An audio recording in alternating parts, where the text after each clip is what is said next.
Hi everyone, my name is Heather Frommack. I am HSLDA's Director of Outreach and Educational Consulting, and we have a treat today. We are here with Joyce Burges. Joyce Burges is the CEO of the National Black Home Educators Association, and we are going to talk to her today about the life-changing power of mentoring. And Joyce is a fantastic person to share with us about mentoring. She has a lot of wisdom and practical experience to share with us today, and this is such an important topic. So welcome, Joyce. Well, thank you very much. I appreciate being on. It's truly, truly an honor and a pleasure. Thank you. Oh, it's great to see you again. So, for our audience, if you could begin to just tell us a little bit about yourself. And to our audience, I'd just like to say we're really happy that you're here. Please let us know where you're watching from, and we would love to interact with you. We'll see your comments on the chat. That's the great thing about the live stream, and we can kind of have a conversation virtually here today best we can. So, Joyce, tell us a little bit about yourself. Well, as you said, my name is Joyce Burges. I've been married to my high school sweetheart for about actually 45 years. Wow. And we have 5 children between the ages of 45 and 25. We have 10 grandchildren and a couple of great-grandchildren. I have written a book. I'm a singer. I'm an author and a singer. I've homeschooled for more than 30-something years. Wow. I'm just enjoying grandparenting at this time. Excuse me if I'm moving my phone, but it's just been a great journey. I'm a Christian. I accepted the Lord and that's very important to my bio. Mm-hmm. I accepted the Lord when I was about 17 years old and just been saved ever since. And it's just been a wonderful journey. I also serve in my community, I serve on my local school board. I've also served on our local council. And, just been a way to serve not just my family, but, the community as well. Because, right. As homeschool families, God has just kind of raised this movement up, and I believe that homeschoolers are the gateway to service. We're the gateway to better education and so many things that I feel that God wants to bring back to our society and to our communities that people probably have forgotten about, or maybe just kind of gotten really, really busy in their lives to even think about those things. But children are important, and it's just important that we continue to teach the next generation. So I can go on and just through our interview, I'm sure I'll be giving a little bit more things about who I am and what I do. But Absolutely. All said and done, I give God the glory, and I'm just honored that God chose me to use me to be a service and a light to this. Yeah. Joyce, that's awesome. What a rich and meaningful life you've led so far, with a lot more to go. So you started homeschooling way back when it wasn't certainly nearly as known or commonplace or easy as it is now. Can you tell us a little bit about what drew you to homeschooling and how that journey started for you? Well, it's interesting that, I have to tell those very simple stories. Many years ago, a friend of mine invited us to dinner, me and my husband. And the first thing I admired about her lovely home was the atmosphere, the domestic ambiance of old books and games and fireplace seating arrangements and family heirloom photos, ornamental collectibles. I was inspired by this view. And I asked her, I said, what is your inspiration for the way you've decorated your house? And she said that I believe that the home should be the center of everything rich and good. She explained further that she also believed that learning and education should be the center of home life. I was impressed with this idea. She had 4 sons, and they were gentlemen. They were of such great quality and character. So I started homeschooling about 30-something years ago. And when the opportunity to homeschool my children was presented to me, this came back to my mind, just her story. And so if you want me to go on and to tell, why we started homeschooling, I can do that. But that Yeah. was my inspiration when I do tell the story why we began to homeschool our children, because it's like God had planted that seed in Mm-hmm. me Mm-hmm. about just home life, and home life being the center of Mm. education as we see now, right? Mm-hmm. But Right, my right. son, my oldest son, was in school. Is that what you want me to go on and tell that story, or you Yes, just want me to? yes, sure. And I love that term you use, domestic ambiance. I'm going to hang on to that one. That's really beautiful. So my understanding is Yeah. then that this woman inspired you with her view of home life and of education, but she was not a home educator herself. Is that correct? Actually, she was. Oh, she I was. found out Okay. that same evening, Mm-hmm. and that was the thing that drew me, Heather, Mm. was, what is this about this house? I mean, I'm always Mm. drawn to, see how people live, the culture of their Mm-hmm. family. And so when she told us that she homeschooled her children, that was the distinctiveness I that see. was there. So when the idea of homeschooling my children came about, it's not something that I went to seek after. I didn't seek Mm-hmm. after homeschooling. It just kind of found us. Shakespeare said that, greatness is for everybody, whether you're thrust into it, whether you were born with it, whether you achieved it. You know, some of us are thrust into greatness. And of course, this great movement of homeschooling, that's how it was for us. We were thrust into this great movement when about 30 something years ago, my son was about 13, and Okay. he was attending a local school, and his GPA was 3.0 to attend Mm-hmm. this local school, but Mm-hmm. he dropped within that first semester, or that first 9 weeks. His GPA dropped to about 2.8. And at that time, the school counselors reached out to me and my husband and just said that that was unacceptable, that, we had to either transfer him to a school way, way across town. And moms don't want their children to be that far away from them, right? And No. or they were going to retain him. Now, this is in the month of October, and so they know already that they're going to retain Hmm. this little boy. Hmm. And so I didn't want that. I just figured he needed that one-on-one attention. We needed to get to know him. He needed to get to know us. But more than anything, academically, he needed that one-on-one attention. And that ambiance of this lady's home, and telling me that Hmm. she homeschooled her boys, and how, such great gentlemen they were. They were very young little boys, but they were so, character and just mannerism were just so impressive.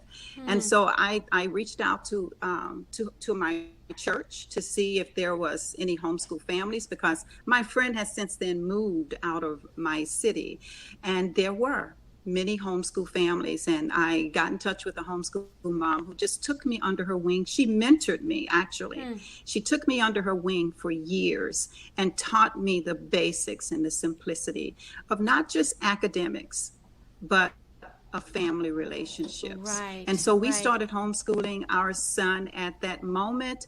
And 6 months later, we did not send the other children back to school. We decided that Okay. we would keep them. Yeah, keep them home with So, us. so you embarked upon this journey very symbiotically because of a mentor. First of all, it was that first Yeah, woman in your life who sort of modeled that domestic ambiance. There's that term again, and just the character and the home and the home life to you. And then women came alongside and showed you how to do the homeschooling by mentoring. So you've been, this whole homeschooling journey has been marked, it sounds like, by mentoring and mentoring relationships, right? exactly, Mm-hmm. exactly. Mm-hmm. And that's what it's all about. Homeschooling, in my opinion, it's all about just recreating those relationships. Getting Mm-hmm. to love your family all over again, moms and dads, and um, children, and then of course, friends and family, and ultimately your community. So, Mm-hmm.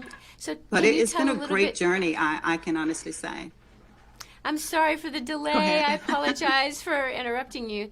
No So, would you problem. share a little bit more about what that mentoring relationship looked like for you and your family, and how that has informed your value for mentoring since then. If it would be helpful to kind of understand the origins of your own value system as it related to mentoring within the homeschooling community. Absolutely. I've always had a desire to share good things with family and friends. And so when I started homeschooling, I intentionally, Heather, sought out other homeschool families. Of course, I was being mentored, but I wanted to share as a Black woman, I wanted to share homeschooling with my community. I wanted African Americans to know that homeschooling applied to you.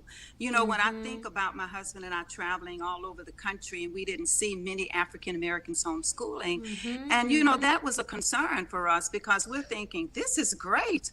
You have your children with you all day. You can teach them your value system. And when you see just how that one-on-one attention, that parents give to their children, you see the value, the strength, and you see the beauty, the customization, the personalization that children receive from that one-on-one attention with their parents. So this was good. And my husband and I are like, let's share this with other families. So we began to share this with African Americans. And that's why we started the National Black Home Educators. Heather, I remember going to lunch with a friend of mine. Now, this was a Caucasian woman, actually my mentor. But she invited someone else to lunch. I had no idea. So, we go to lunch. She invited this woman to meet with us. So we talked about everything. And then ultimately, my mentor said, hey, Joyce, such and such is interested in why you chose to homeschool. I mean, we don't see very many African Americans homeschooling. So why did you choose to do this? And of course, I shared my story with her. And the last thing she asked me, she said, would you teach me how to teach my children? And of course, that led to ultimately down the road to me writing a book. The name of my book is Teach Me How to Teach My Child. It's a manual for mothers to re-own their children's education, to get back on the front lines of their children's education. So it's just an opportunity for parents to know that you're the only one, parents, who have a vested interest in your child's education, whether it's for good or whether it's for bad. You're going to reap the consequences, or you're going to reap the rewards of spending time with your children. So leaving children to themselves opens up a whole new set of challenges that we may not be able to control. And so mentoring moms, and I began to mentor this mother, and it was just a beautiful thing. Her child ultimately graduated as a homeschooler, graduated from college eventually. And it's just a beautiful relationship, just that one-on-one. You can't beat face-to-face, whether you're teaching your own child or whether you're mentoring another mom. You can't beat face-to-face. You have to open yourself up. You just have to be yourself. And I don't mean be yourself in the sense of just be yourself, Joyce. I'm meaning be yourself. Tell about your stories. Tell about the things that you're passionate about. Invite them to dinner. Serve the meals, that you prepare in your home. Just share your life with someone else. And I've mentored all races of moms in this homeschool movement, and it's just been a beautiful thing. So this is really hitting people where they live right now, especially with so many people considering homeschooling that never even thought about it before because of COVID and other factors that are pushing towards that. And we have Lynette said here, this is speaking to my soul. Currently researching an alternative to public school. For so long I felt stuck, like sending my kids to school is my only option to educate my kids. And then Mabel says mentoring is awesome. So you put those two together. You have Lynette who's saying, I really need to see that this is something that I can do as an alternative that's successful. So tell us how your National Black Home Educators organization paired with your heart for mentoring. especially within the African American community, of course. You know, Heather, that's exactly why my husband and I started the organization. Because, Okay. like I said, we wanted African Americans to know that homeschooling applies to them. But you know what? We're not exclusive. I just want to clear the record on that.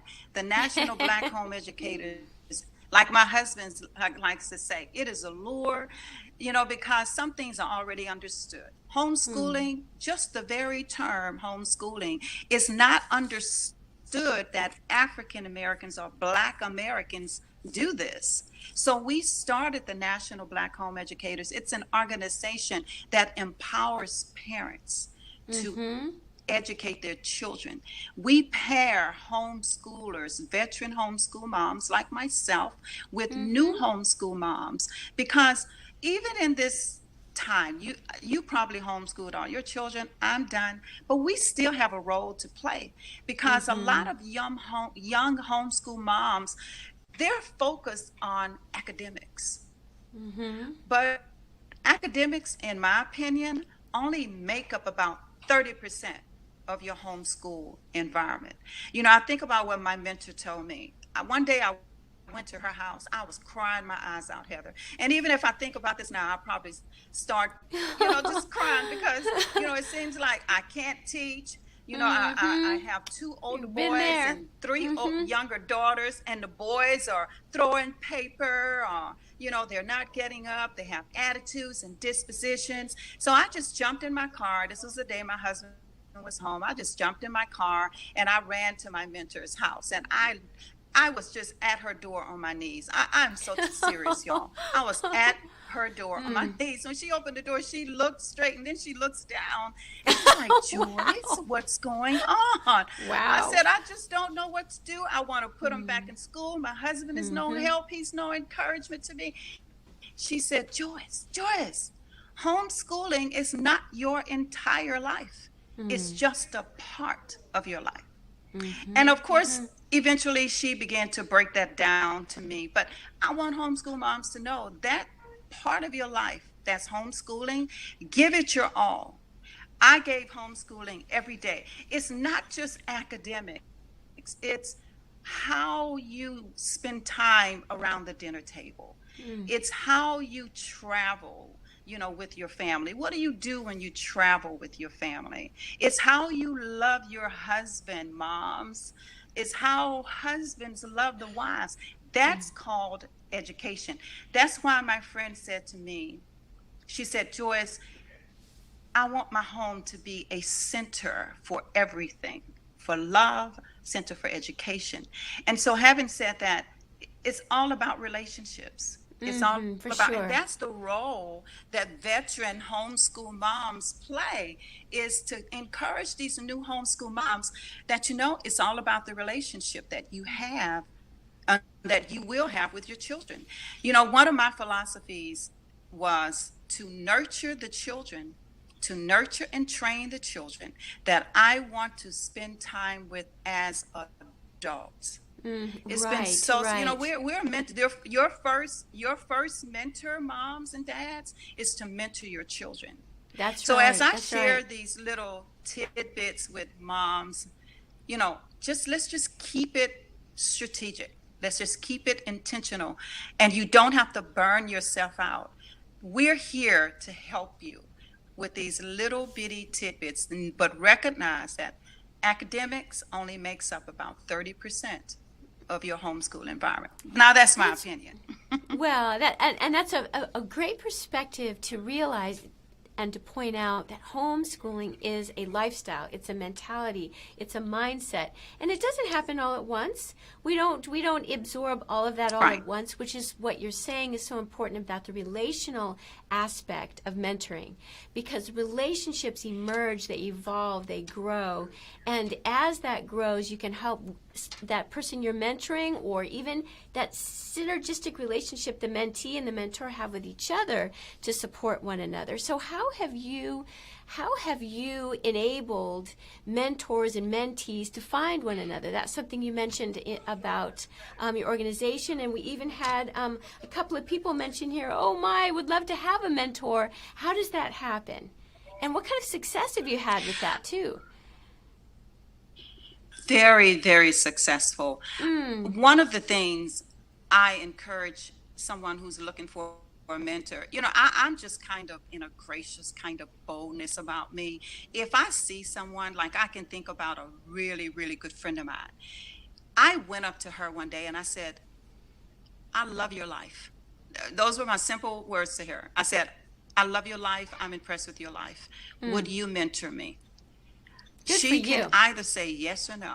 Mm-hmm. That's how you got to do it.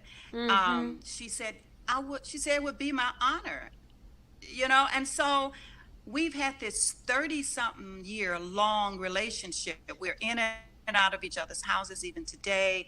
She's considered a grandmother to my children That's because awesome. she has not only mentored me, she has mothered me. And it's not just to one race. It's not just, don't limit yourself. Go outside the box. And if you see someone whose life you admire, ask them to mentor you. Now what I want mentors to understand is understand that this person who's asking you to mentor them, understand that you need to listen. You need to understand where they're coming from, what their family life is all about. Because while they're not going to per se mimic your life exactly, they just want to know about your strengths. What makes you so resilient? What makes you remarkable? When I think about the things that make me remarkable or makes me shine, I think about the fact that I prayed and ask God for patience. Patience doesn't come naturally. It's not a human quality. The things that you want to be as a homeschool mom does not come naturally. I prayed for discipline. I think about Charlotte Mason, whom I love. I love her Me too. teachings.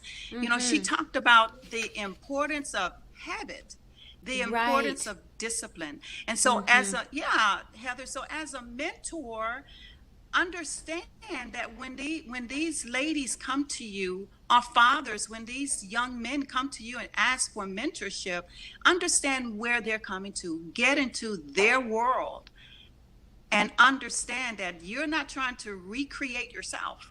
What you're trying to do is bring out the best in their lives so that they can shine and be the best for their children. I think that takes I feel a lot like of crying now. Oh, bless your heart. Well, you're preaching from your heart. This is what your passion is. This is your heart to help support other women, and you've seen it happen in your own life, in your own family. So I get it. This is powerful stuff. And I think, too, that what you're saying is really helpful, too, because it takes some of the pressure off of this whole concept of mentoring. I think sometimes homeschool moms, if they're asked to be a mentor, have this idea, well, my life isn't perfect, my homeschool isn't perfect, what do I really have to offer? And what you're talking about is relationship and investment in getting to know someone else, and we can all do that. So what are some of the ways that in this time of COVID, especially when we're not having those opportunities maybe as often to run across people and look at their lives and have the boldness you did to reach out and ask for a mentor, do you have some thoughts about ways people can get connected for mentoring? Of course, we have all of this social media. We have virtual apparatuses that we can use. And I know this may sound kind of old-fashioned, but I have some friends of mine who I've not been able to see in quite a while, as with all of us. Right. There's a gift that is old-fashioned, but it's very powerful, and that is the art of writing letters. One of the things I admired most about my mother, she and her sister lived in the same town, but neither of them had telephones during the 60s. They couldn't afford it. But my mother would write letters to her sister who lived in the same town. What a legacy. And of course, it was so much fun for me to go to the mailbox and see my aunt responding to my mother. And so I encourage people to write letters, write thank you cards. I have done so much of that within the last year. And of course, use these virtual platforms as much as you can. I even passed by some of my friends' house, blow my horn. I may toss out a gift or something and say, hey, I just needed to say hello. I just wanted to stop by. But you can set up or schedule mentor moments, and that's what I call them, mentor moments. I like with that. new homeschool moms or anyone, or anyone who's interested in being mentored by you. Set up Zoom moments. I have a friend of mine, I've never met her in person. She and I have known each other for 3 years just because of Zoom. I know. How did you Isn't that great? get connected to her? She emailed me about being involved with my organization. And you know what? It took me about a month to reach back out to her. And the reason being, why did it take me so long? I just thought, I can't take on anything else. I just can't hear no one else's ideas about, how to make things happen. But I prayed about it, as I do everything, as we all do. And I called her one day. She left her telephone number and she said, this is what she says, Joyce Burges, I have been waiting for you to call me. I like her already. So that's how it started. She shared her gifts and talents with me and how she could be a part of the vision that we have as homeschool moms. And now I've known her for 3 years and it has been, I can't wait. We give each other virtual hugs and we say, mwah, mwah, mwah, mwah, or we'll give each other a nice little hug. And I say, you know what? I want you to feel that hug. I'm not going to let it go until you feel it. Do you feel it? And she says, in her mind, she says, I feel it. I say, that's so beautiful. I'll let you go now. And, so you can do that. Number one, you can do it through virtual. Number two, you can do it through the letter writing, of course, email, of course, telephone conversations. Why not just go by someone's house that's nearby and just have a scream and shouting conversation, which that's what you end up standing in her front door. And I'm thinking, how are you today with the kids? Did you do math today? Was it hard? That's authenticity right there, to be able to shout how your day was. Exactly. I think moms just want to know that you're there, that you care. It's not as much, how to, which that's important, but do you really care? Do you love me? Do you really want to be a part of my life? And so those are just ways, just like you said, to be authentic. And that intentionality that you're expressing too, you've expressed a lot of different creative ways to be intentional in people's lives.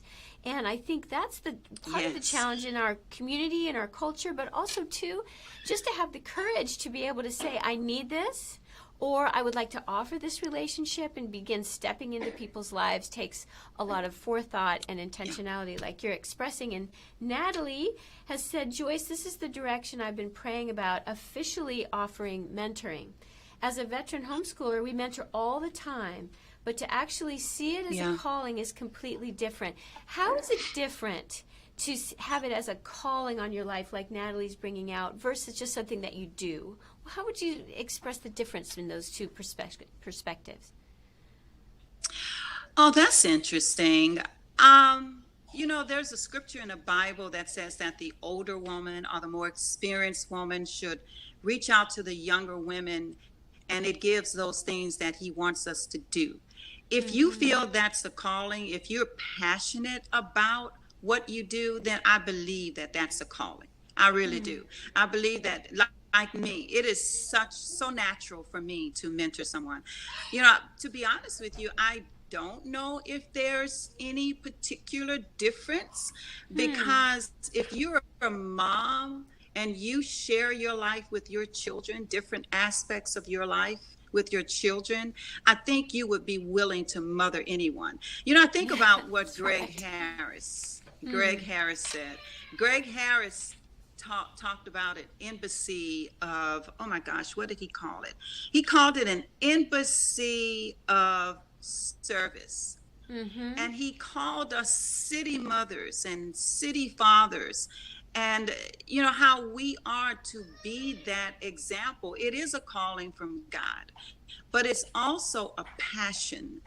You know, Mm-hmm. if you're passionate about sharing your life with people, because I'm going to be honest with you, I heard a poem and it says, "Let your light shine." So, Natalie, if your light is to mentor people and you feel that's a calling, then you let that shine. I even have my mentees ask me, Joyce, how can I thank you for what you've done? And I tell them the same thing my mentor told me, because a lot of times we want to think we have to pay people or we have to do Hmm. something extra as a, showing our gratefulness. I asked her, I said, how can I ever say thank you? She says, do this to someone else. Right. Just do it to Right. someone else. Right. And so Pass that's it what I on. tell my Mm-hmm. mentees. Pass this on, pass the torch. Mm-hmm. Spend time with another homeschool mom who may be broken, who may not know what to do. Pick her life up. Let your light shine so that one day she can feel strong to allow her light to shine as well. I So hope you're I talking. answered your question. Yeah, I think you answered it in ways that gives me all kinds of extra questions, of course. I think that what I'm hearing is such a relational approach to mentoring. And I'm also Yeah. hearing you say that this is something that flows from your heart. So, what do you think is the difference between just building friendships and having a mentoring type of relationship? What would be some of the qualities that would be different in those two approaches to a relationship in your life? Oh my, that's interesting. I wish I could give an answer to that. I think it's just the personality of the person. It's like a coaching. You know, some Yeah. people use mentorship as a coach, but me, I do not. I, I feel that mentorship often leads to friendship and relationship. Right, Or right. say, for instance, if this is what you do as a coaching and you're charging people to do this, then just be as authentic and real as you possibly can. Just share your life with someone else. It's hard for me to look at this from a coaching perspective because I Right. love it so much. Mm-hmm. And I see so many people that have been changed, affected, and powerfully impacted because I've done that. And I'm not saying that if you decide to do it from a coaching perspective, that it won't be as effective. It probably will be. But I do know that I enjoy people. I enjoy being in the company of moms and dads and families and seeing children benefit. I think the more I talk, that I think that if you're a new mom, the life that I share with you or what I share with you, you will share with your children. And that will be Mm-hmm. the long lasting effect of my being a part of your life. It's Mm-hmm. going to Mm-hmm. benefit the whole family. It's not just going to benefit you as a mom or as a Right. father. So you're talking about what you're describing there really reminds me of your passion for passing on heritage, because you have a passion for heritage in a way that might be described a little bit differently than what you just described. But what you are mentoring is this passing on of a lifestyle, of values. So could you tell us a little bit about how you envision passing on heritage and incorporating that into homeschooling and mentorship relationships that you Hmm. have? Sure. It's so interesting that you mentioned heritage. I think about the first 8 years of my life. My parents, and we lived on my grandparents' farm. And my grandmother, she's been a part of my life. She was a part of my life until I was about 30 years old. Oh, what a And gift. my grandmother, yeah, what a gift. My grandmother shared so many amazing stories about her mom and about what it was like when she was raising my mother. And Mm-hmm. we all come from different walks of life. And it's important that we be ourselves, as I said earlier, but in a way that makes us intentional about our distinctiveness, because only we can share our stories. And I'm just going to read this because it's so important. And just the way I wrote it down, I want to take a minute and read this to you. You know, first with our own families, we need to be distinct. We need to share those stories. I remember sharing stories with my sons and daughters about my mom, about their grandparents and my grandmother. And it was so important to hear those simple stories. We all must know in who we are and what we believe and the values of truth.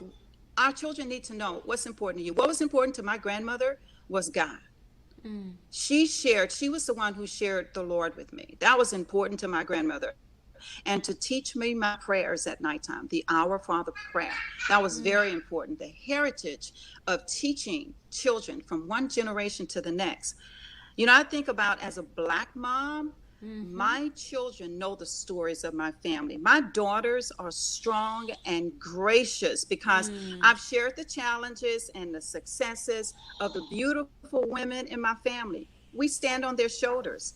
You know, sharing our heritage with others is super important. And that's why the National Black Home Educators exists, because of the Black experience, empowering Black excellence as it relates to our resources, our history, our music, our poetry, our art, our heroes who inspire us. I think about Ruby Bridges and how she was the first African American to eliminate segregation. And then I think about Richard Allen. My grandmother told me about Richard Allen because I'm a Methodist, you know, with African Methodist Episcopal Church, AME. My grandmother shared that story with me. And so it's so important for families to get together. You know, I think about our local support group. One of my mentors in the local support group shared her story because she was from Sweden. So during Christmas time, she would bring out all of the Swedish dishes and the Swedish culture of the family. I know. And so one day she asked me, she made some candy yams, okay? And so she asked me, she said, Joyce, how are the candy yams? I said, well, they're okay, but how about if I bring a dish next time? And so the next time we had support group meeting, I brought sweet potatoes. Yes. And she said, that's candy yams. I said, girl, you got to taste these sweet potatoes. And so when she tasted them, she said, oh my gosh, candy yams and sweet potatoes. You know, she shared with me how she prepared that meal. I shared with her how in the Black family, how we do sweet potatoes. And it is a completely different taste. And so it is so important that you share your culture, you share your family experience, tell those stories, because nobody can tell those stories like you can as a family. That is so it's very good. important. I think that is so Very good. important. I think people, you know, I think that different cultures emphasize the importance of heritage differently. And what you're bringing out is that everybody has heritage, everybody has culture, and that you, viewers, me, we're the best ones to tell and pass that on. And your grandmother would be so proud of you today, sitting here sharing all of this that she invested in your life. So this mentoring that goes on in our families, and then how you also bring that into the community that you're with. That I love the comparison of a candied yam to a sweet potato. Those can be delicious in different ways in different cultures, for sure. Well, we are almost out of time, so I want to get to some of the comments that we have here. Your first, Nikki says, your first mentee is waiting patiently. I love that. She's showing that there is an expectation that there are people who really need mentors like yourself, or any of us who've been there, done that, even a little bit, to take the first step, to step into people's lives, like you have explained. And then Bobby talks about passing it on. She says there were so many who helped me as a homeschooler that I understand how important it is to have an experienced homeschooler hold a new homeschooler's hand. It's so scary in the beginning as a new homeschooler that you need someone to give you confidence. Mm-hmm. And that's so true. That's what your mentor did for you, and that's what you've done for so many other women. And I do think it's very important that you also know that Barbara says, I love this woman, and she's referring to you. So I think that's important to know. Aw, I love you too, Barbara. Absolutely. And Tracy says this is such inspirational advice. So if you were to give some advice to newer homeschooling parents looking for mentors and support, I think that can be a little bit of a different perspective. If we're in that mentoring type of role, I think, we can take that intentionality, we can take that first step. What kind of advice would you give to those who are really looking for mentors? Besides going up and saying, I admire your life. Yeah, because that's really awesome. What are some other ways you've seen that have been successful? Well, you know what? Once again, I am an out-of-the-box thinker. And I think about the other women, the invisible women who have mentored me, like the Book of Ruth, Esther, Sarah, Mary.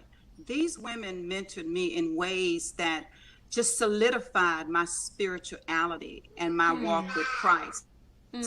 So I think if you want that mentorship, then just ask for it, but put it out there on social media that I'm looking for be specific as to how, mentorship can take on different ways. You can have someone to mentor you and how to teach math. You just want a math mentor. That's a good point. Or you just want I just had a person, in my life, she was a biologist, and I needed her in my life during the time we were teaching those higher math, higher sciences. Yes, please.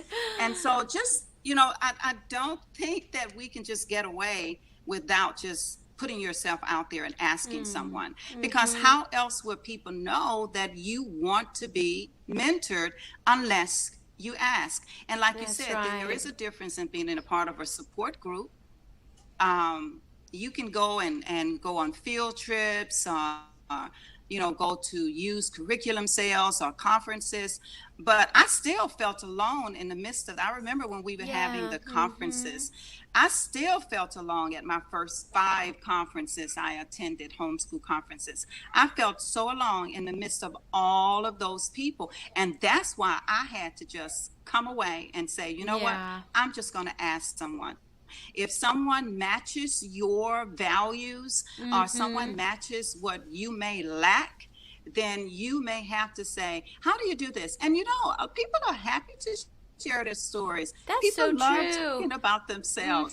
So just ask a question, what do you do to help your children understand quiet time? My children have experienced quiet time, all 5 of them. And I must say, by the grace of God, all 5 of these children and the 3 who are married and their spouses, they are successful. We're in the 3rd generation homeschooling as a family. I had to put that out there. Wow. My granddaughter homeschooled my great grandchildren. And so when you are in a situation like that where you just feel so alone, you have to just ask a question. Well, what did you do? How did you raise such an amazing young woman? Or how did you teach etiquette to your daughters? How did you teach them how to set a table? How did you teach them how to, love, to want to go to college? How did you teach them to become an entrepreneur? Whatever you want, but you're going to have to ask for it. I'm sorry. I wish I knew another way. Yeah. There's just not another way for you to just go and link arms with someone. But make sure that person holds your values, because sometimes I've seen mentorships go wrong. We may not want to talk about that, but let's be honest about it. It's not always wrong. Yes. Friendships go wrong because and no problem. I've seen mentorships go wrong in that mentor wanted to control the mentee. And that is not what you want to be a part of. And sometimes those things don't reveal themselves until 2 or 3 years later. But know that you are an individual family, and you're not to compare yourself with anyone else. You are your own distinct family with personal cultures of your own. And so Right. your mentor, whomever you get to mentor you, must understand that. So just ask the question and check this person out. Make sure that they hold your traditions, your values. And I would be happy to mentor just about anyone who asks me. It may not be every day. It could be a once a week kind of mentorship. Can look lots or, of different ways. Can look exactly. But for the long haul, for the long haul, two of my mentors, the ones that I really hold dear, homeschool moms, the two of them are still in my life today. And even watching their lives, they have homeschooled all their children. Now they're off doing other things. Like, I'm blessed to serve on my local school board community. I've served on the council here. I'm just following Greg Harris's vision of city moms and city fathers. And now these women are off doing other things and affecting other people's lives. So it's just, it's just that it's very simple. It's very, very simple. So you have already Charmaine, who is accepting your offer to mentor her. So if people want to connect with you and they want to stay in touch, what is the best way to get connected? Is it your website, National Black Home Educators, or what is the best way? What do you suggest? Well, the web address is www.nbhe.net. But my personal email address that comes directly to me, and I check it at least 3 or 4 times a day, that's Burges, B-U-R-G as in good, E-S, 1, at outlook.com.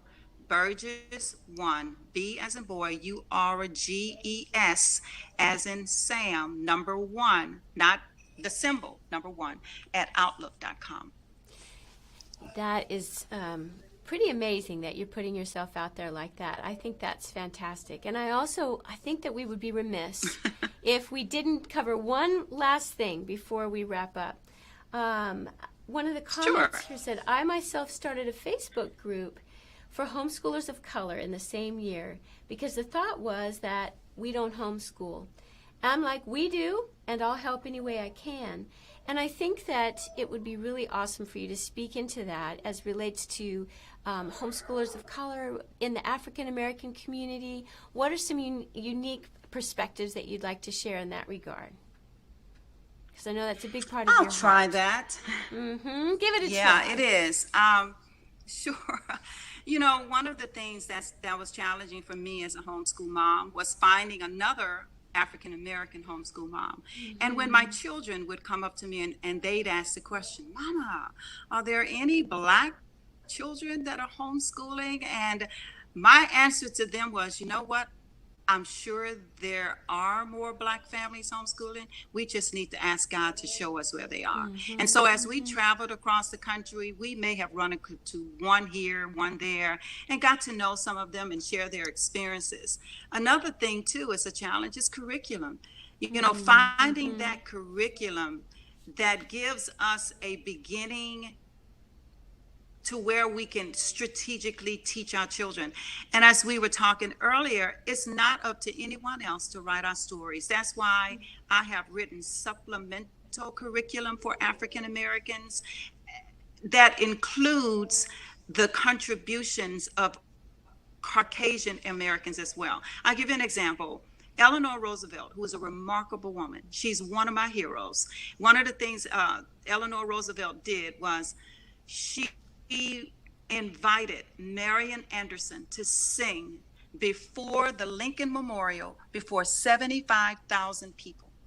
And why did she do this? Because she crossed the line.